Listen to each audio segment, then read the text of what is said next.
Students, हमने हमारे अतीत टू बुक स्टार्ट कर रखी है। इसका फर्स्ट चैप्टर है 1000 वर्षों के दौरान हुए परिवर्तन। इसका पार्ट हमने प्रीवियस डे रीड किया था। इसका नेक्स्ट पार्ट आज रीड करने जा रहे हैं। तो स्टार्ट करते हैं। आज का नेक्स्ट पार्ट है क्षेत्र और साम्राज्य।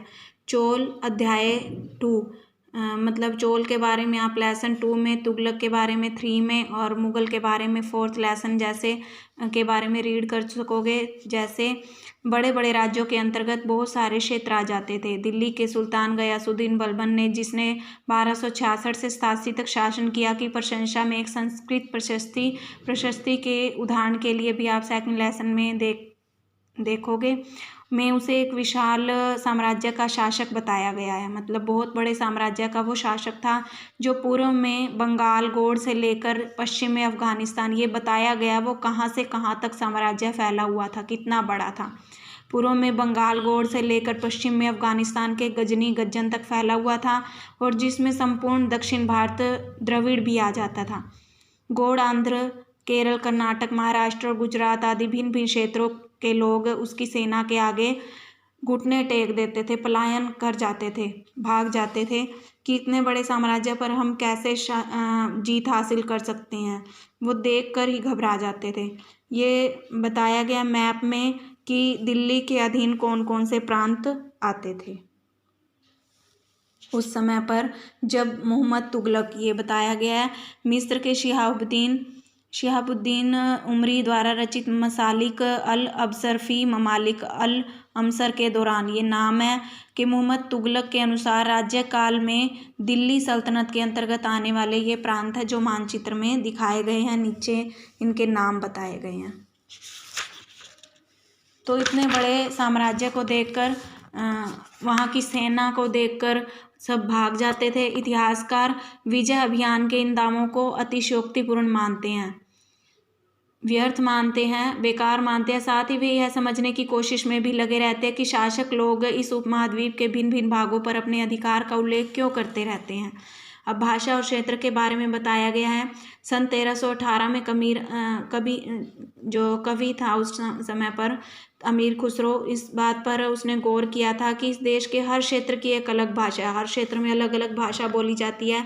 सिंधी, लाहौरी, कश्मीरी, द्वार समुद्री, दक्षिण कर्नाटक में तेलंगानी, आंध्र प्रदेश में गुजरी, गुजरात में महाबारी, तमिलनाडु में गोड़ी, बंगाल में अवधी, पूर्वी उत्तर प्रदेश में और हिंदवी दिल्ली के आसपास के क्षेत्र में। इसके अलावा भी अमीर खुसरो ने एक भाषा बताई है जो संस्कृत है, और संस्कृत किसी विशेष क्षेत्र की भाषा नहीं है। यह एक प्राचीन भाषा है जिसे केवल ब्राह्मण जानते हैं, आम जनता नहीं जानती। अमीर खुसरो ने कहा है कि जो उन्होंने भाषाएं बताई हैं उनकी एक सूची बनाइए, और एक सूची यानी कॉलम बनाइए, उन भाषाओं के नाम बनाइए जो उनके द्वारा, एक सूची में उन भाषाओं के नाम लिखिए और उनके प्रांतों के नाम लिखिए साथ में, और जो भाषाएं उन प्रांतों में आज बोली जाती हैं वो उनकी सूची बनाइए, ताकि हमें पता लग सके कि आज कौन सी भाषा वहाँ पर बोली जाती है और जो पहले वाली भाषा है वो भी प्रचलित है या नहीं। सन 700 तक कई क्षेत्रों के अपने अपने भौगोलिक आयाम तय हो चुके थे। भौगोलिक सीमाएं तय हो चुकी थी, आयाम मतलब सीमाएं, और उनकी अपनी भाषा तथा सांस्कृतिक विशेषताएं स्पष्ट हो गई थी। 9th लेसन में आपको इनके बारे में और अधिक जानकारी मिलेगी। ये क्षेत्र विशेष शासक राजवंशों से भी जुड़ गए थे। इन राज्यों के बीच काफ़ी टकराहटें, लड़ाई झगड़े होते रहते थे। कभी कभी चोल, खलजी, तुगलक और मुगल जैसे राजवंश अनेक क्षेत्रों में फैला एक विशाल साम्राज्य भी खड़ा कर लेते थे, लेकिन इनके लिए ये स्थायी नहीं होता था। मतलब ये नहीं था कि एक ही शासक राजगद्दी पर बैठा रहेगा और उस विशाल साम्राज्य पर वही अकेला शासन करेगा।